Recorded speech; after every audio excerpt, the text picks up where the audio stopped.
Assalamualaikum warahmatullahi wabarakatuh. Semoga Bapak Ibu guru hebat selalu dalam keadaan sehat dan bahagia. Pada kesempatan yang baik ini saya akan memaparkan koneksi antar materi modul 2.3.A.9 tentang coaching untuk supervisi pendidikan. Masih bersama saya Sutini dari SMK Negeri 3 Cimahi, calon guru penggerak angkatan 5 dengan fasilitator yang hebat Ibu Nuril Fikri dan pengajar praktek yang selalu saya banggakan Ibu Sri Lisna Nur. Tujuan yang telah ditetapkan yaitu calon guru penggerak menyimpulkan dan menjelaskan keterkaitan materi yang diperoleh dan membuat refleksi berdasarkan pemahaman yang dibangun selama modul 2 dalam berbagai media. Sedangkan definisi coaching menurut Grant tahun 1999, coaching didefinisikan sebagai sebuah proses kolaborasi yang berfokus pada solusi, berorientasi pada hasil, dan sistematis, di mana coach memfasilitasi peningkatan atas performa kerja, pengalaman hidup, pembelajaran diri, dan pertumbuhan pribadi dari coaching. Coaching dalam konteks pendidikan. Ki Hajar Dewantara menekankan bahwa tujuan pendidikan itu menuntun tumbuhnya atau hidupnya kekuatan kodrat anak sehingga dapat memperbaiki lakunya. Oleh sebab itu, keterampilan coaching perlu dimiliki para pendidik untuk menuntun segala kekuatan kodrat atau potensi agar mencapai keselamatan dan kebahagiaan sebagai manusia maupun anggota masyarakat. Proses coaching sebagai komunikasi pembelajaran antara guru dan murid. Murid diberikan ruang kebebasan untuk menemukan kekuatan dirinya dan peran pendidik sebagai pamong dalam memberi tuntunan dan memberdayakan potensi yang ada agar murid tidak kehilangan arah dan menemukan kekuatan dirinya tanpa membahayakan dirinya. Berikutnya adalah proses coaching. Coaching lebih kepada membantu seseorang untuk belajar daripada mengajarinya, yang merupakan salah satu alat untuk memaksimalkan potensi murid. Apabila proses coaching berjalan baik, maka masalah pembelajaran atau permasalahan eksternal yang mengganggu proses pembelajaran dapat diatasi sehingga perkembangan potensi anak dapat berkembang dengan optimal. Selanjutnya yaitu 3 makna coaching. Yang pertama adalah kemitraan. Maksudnya hubungan antara coach dan coachee yaitu setara, tidak ada yang lebih tinggi maupun lebih rendah. 2. Memberdayakan. Seorang coach ditekankan bertanya secara reflektif dan mendalam, memberikan pertanyaan-pertanyaan berbobot sehingga seorang coach mampu menginspirasi coachee untuk menentukan solusi sendiri. 3. Optimalisasi. Seorang coach berusaha memastikan jawaban yang didapat oleh coachee diterapkan dalam aksi nyata sehingga potensial coachee berkembang secara optimal. Selanjutnya yaitu paradigma berpikir coaching. Yang pertama yaitu fokus pada coachee atau rekan yang akan dikembangkan. Maksudnya yaitu kita memusatkan perhatian pada rekan yang akan kita kembangkan, bukan pada situasi yang dibawanya dalam percakapan. Fokus diletakkan pada topik apapun. Yang kedua yaitu bersikap terbuka dan ingin tahu. Ciri-ciri dari sikap terbuka dan ingin tahu yaitu: 1. Berusaha untuk tidak menghakimi, melabel, berasumsi, dan atau menganalisis pemikiran orang lain. 2. Mampu menerima pemikiran orang lain dengan tenang dan tidak menjadi emosional. 3. Tetap menunjukkan rasa ingin tahu yang besar terhadap apa yang membuat orang lain memiliki pemikiran tertentu. Berikutnya, yang ketiga yaitu memiliki kesadaran diri yang kuat. Pada poin memiliki kesadaran diri yang kuat membantu kita untuk bisa menangkap adanya perubahan yang terjadi selama pembicaraan dengan rekan sejawat. Kita perlu mampu menangkap adanya emosi atau energi yang timbul dan mempengaruhi percakapan, baik dari dalam diri sendiri maupun dari rekan kita. Yang keempat yaitu mampu melihat peluang baru dan masa depan. Paradigma berpikir coaching yang keempat yaitu mampu melihat peluang baru dan masa depan.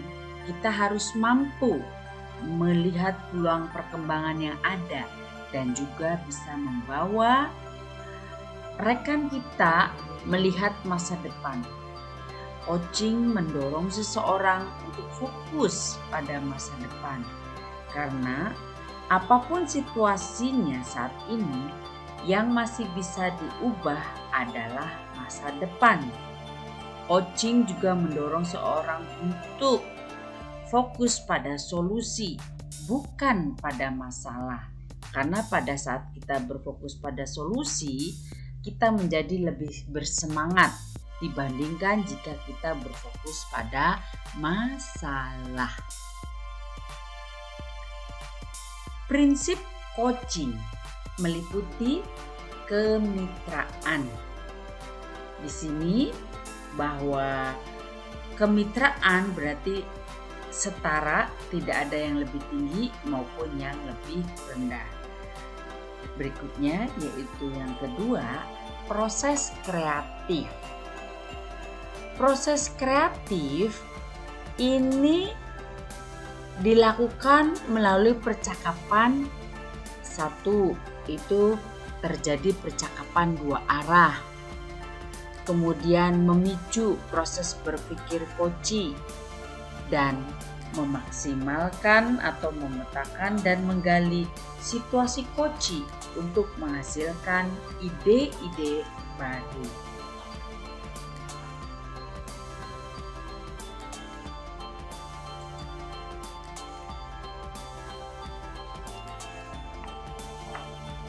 Berikutnya adalah 4 keterampilan dasar coaching.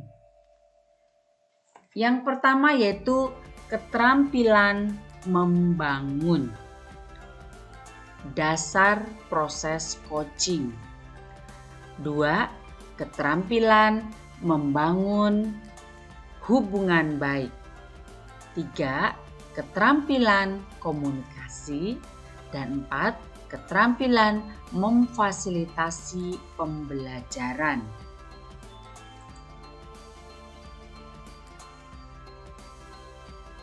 Prinsip dan paradigma berpikir coaching dalam supervisi akademik. Seperti kita ketahui bersama, di sekolah kita melakukan supervisi akademik untuk mengembangkan kompetensi mengajar guru yang bertujuan untuk meningkatkan kualitas proses belajar di kelas. Prinsip dan paradigma berpikir coaching ini sangat bisa digunakan dalam proses supervisi ini agar semangat yang lebih mewarnai proses supervisi adalah semangat yang memberdayakan, bukan menghakimi atau bahkan bukan mengevaluasi.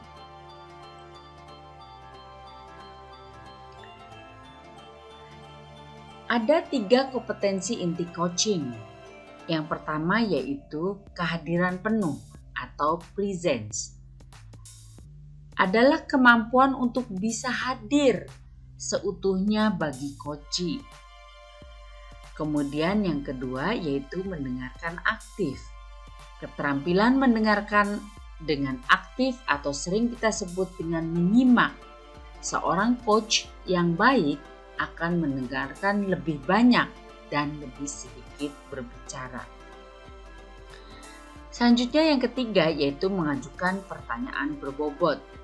Keterampilan kunci lainnya adalah mengajukan pertanyaan dengan tujuan tertentu atau pertanyaan berbobot. Setelah memahami bagaimana mendengarkan aktif, berikut ini adalah salah satu referensi yang dapat kita gunakan untuk mengajukan pertanyaan berbobot hasil dari mendengarkan aktif, yaitu rasa yang diperkenalkan oleh Julian Treasure. Apa itu mendengarkan dengan rasa? Maksudnya yaitu R. Receive. Perhatikan pembicara, terima semua ucapan, dan dengarkan kata kunci. Berikutnya adalah appreciate. Berisinya Anda mendengarkan dengan ungkapan oke, ya, mengangguk, kontak mata. Selanjutnya yaitu summarize. Rangkum yang Anda tangkap. Gunakan kata kunci. Jadi, dan yang terakhir adalah ask. Ajukan pertanyaan-pertanyaan untuk memperdalam dengan pertanyaan-pertanyaan yang berbobot. Sedangkan percakapan berbasis coaching dengan alur Tirta adalah sebagai berikut. Percakapan coaching dengan alur Tirta dikembangkan dengan semangat merdeka belajar yang membuat kita memiliki paradigma berpikir, prinsip, dan keterampilan coaching untuk memfasilitasi rekan sejawat agar dapat belajar dari situasi yang dihadapi dan membuat keputusan-keputusan bijaksana secara mandiri. Hal ini penting mengingat tujuan coaching yaitu untuk pengembangan diri dan membangun kemandirian melalui alur percakapan coaching Tirta. Kita harapkan dapat melakukan pendampingan baik kepada rekan sejawat maupun kepada muridnya. Alur percakapan dengan Tirta yaitu 1. Menentukan tujuan. T. Tujuan. Menyepakati topik pembicaraan dan hasil pembicaraan. Berikutnya adalah identifikasi. Menggali dan memetakan situasi saat ini. Hubungkan fakta-fakta yang ada. Selanjutnya yaitu R. Rencana aksi.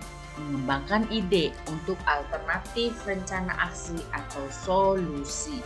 Dan yang terakhir yaitu TA, tanggung jawab, berkomitmen akan langkah selanjutnya.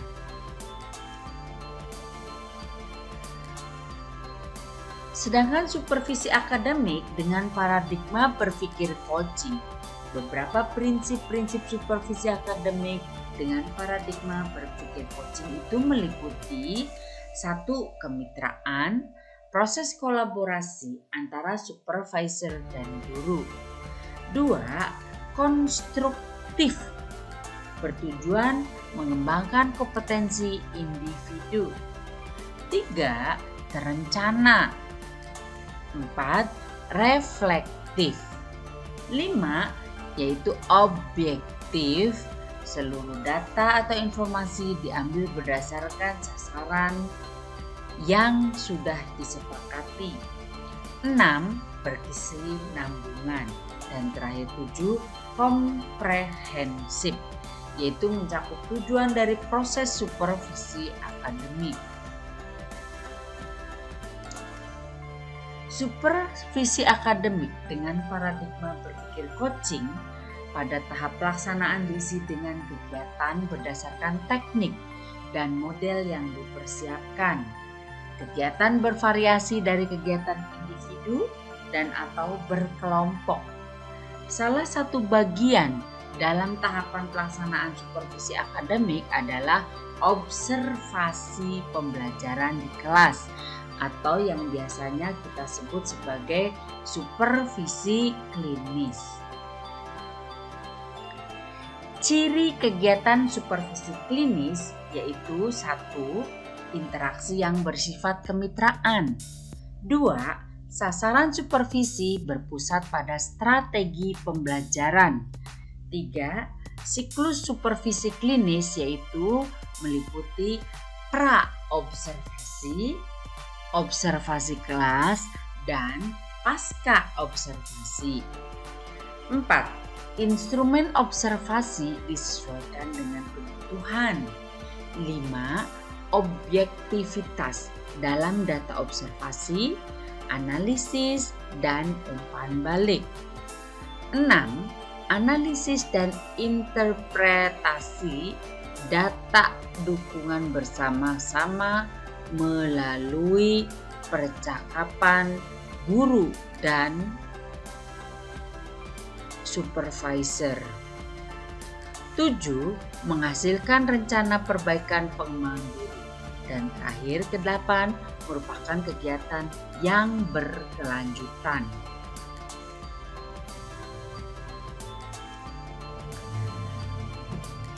Berikut adalah siklus supervisi klinis. Pra-observasi, yaitu pertemuan pra sebelum observasi. Ini merupakan percakapan yang membangun hubungan antara guru dan supervisor sebagai mitra dalam pengembangan kompetensi diri.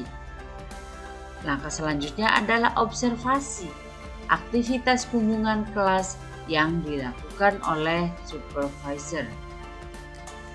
Berikutnya adalah pasca observasi. Ini adalah siklus yang terakhir. Percakapan supervisor dan guru terkait hasil data observasi, menganalisis data, umpan balik, dan rencana pengembangan kompetensi. Bapak Ibu guru hebat, selanjutnya yaitu koneksi antar materi di modul 2.3 ini. Hubungan antara coaching dengan modul 2.1 yaitu pembelajaran berdiferensiasi. Dalam pembelajaran berdiferensiasi diadakan pemetaan dengan 3 cara. Yang pertama yaitu minat siswa, 2 kesiapan belajar siswa, dan 3 profil belajar siswa. Pemetaan ini digunakan seorang coach sebagai data dalam proses coaching sehingga murid mampu mengoptimalkan potensi yang ada dalam dirinya untuk menemukan solusi terbaik. Hubungan antara coaching dengan modul 2.2 pembelajaran sosial emosional. Ada beberapa hal yang harus diperhatikan dalam kompetensi sosial emosional yang terdiri dari kesadaran diri, pengelolaan diri, kesadaran sosial, keterampilan berelasi, dan pengambilan keputusan yang bertanggung jawab.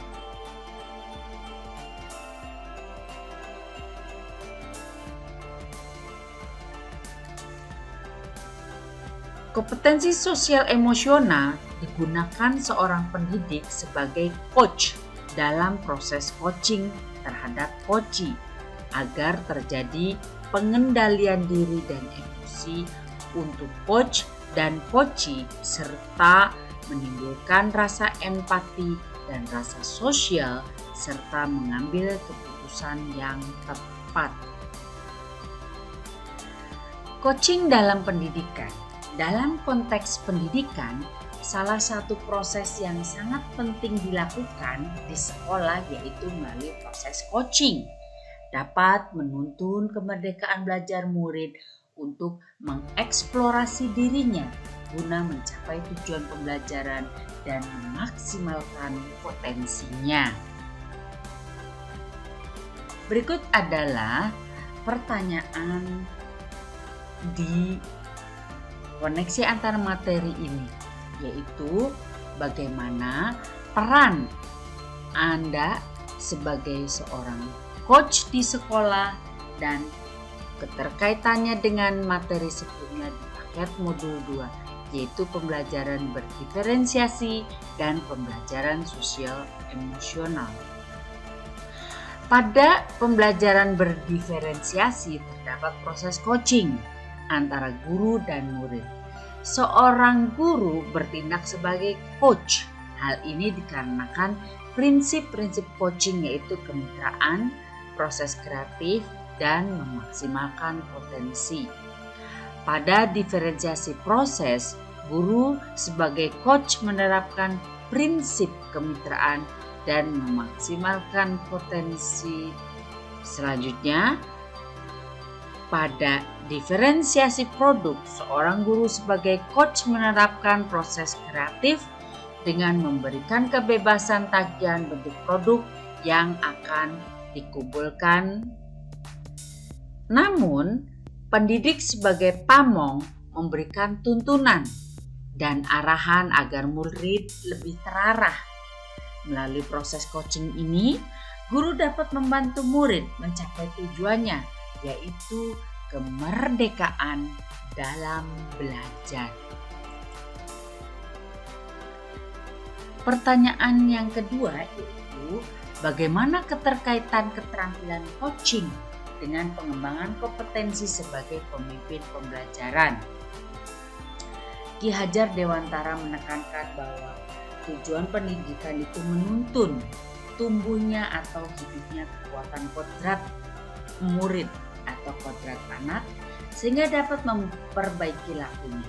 Oleh sebab itu, keterampilan coaching perlu dimiliki para pendidik sebagai pemimpin pembelajaran untuk menuntun segala kodrat atau potensi agar mencapai keselamatan dan kebahagiaan sebagai manusia maupun anggota masyarakat. Proses coaching sebagai komunikasi pembelajaran antara guru dan murid.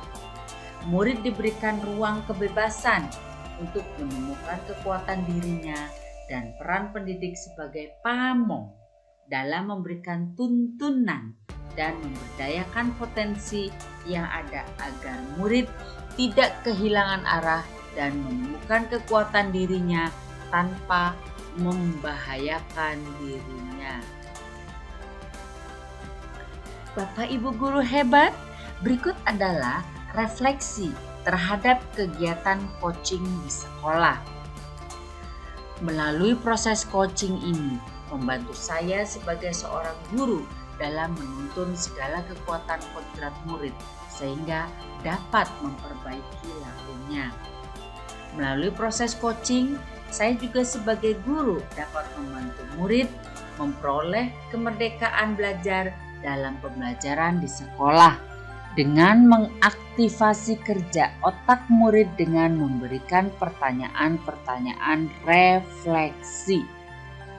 Melalui coaching, saya sebagai guru dapat mengarahkan murid untuk tetap berada di arah yang benar dan menggali potensi diri murid.